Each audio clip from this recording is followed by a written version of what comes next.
Much. Labor Secretary Lori Chavez-DeRemer joins us now. Good morning to you, Madam Secretary. You got to be pretty happy with the June report. 4 months in a row, we're excited about this.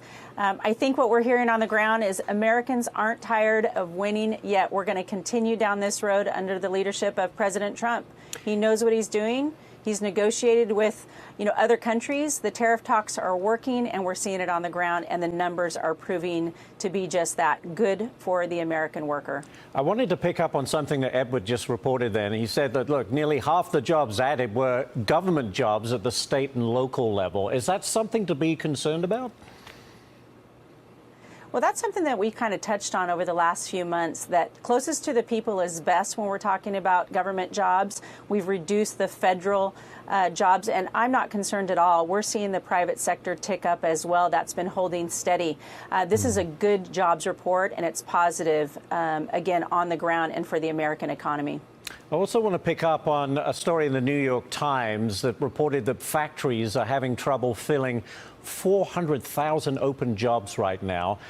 This morning's report also shows manufacturing jobs were down another 7,000.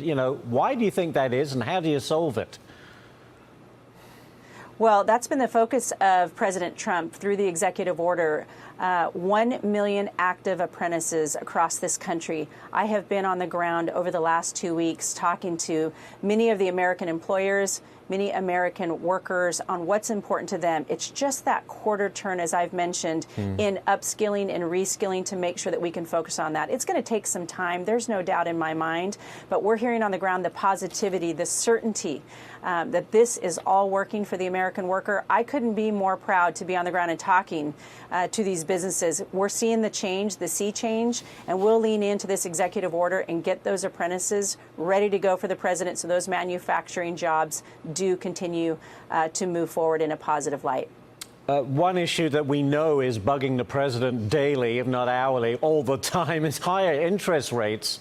Are they hurting the job market? Because companies, they're reluctant to borrow at these levels, and therefore they're not expanding, and they're keeping hiring in check. Do you think that's true?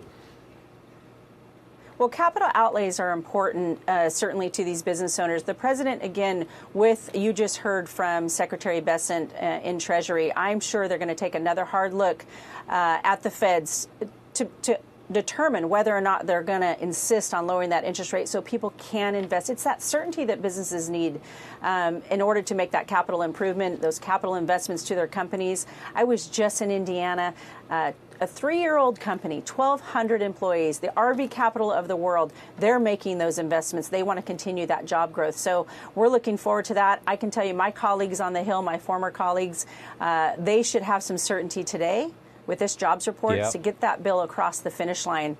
This is an exciting time for Americans, and we need to double down on the president's leadership and continue down this positive road, and that's going to be passing that bill. But the irony is that because this jobs report is stronger than was expected, the chances of the Fed cutting rates this month has basically disappeared. We'll think about September, maybe not September. So you're keeping rates higher for longer, unfortunately, because of this strong jobs report. Well, certainly the economists, 66 out of 67 got it wrong.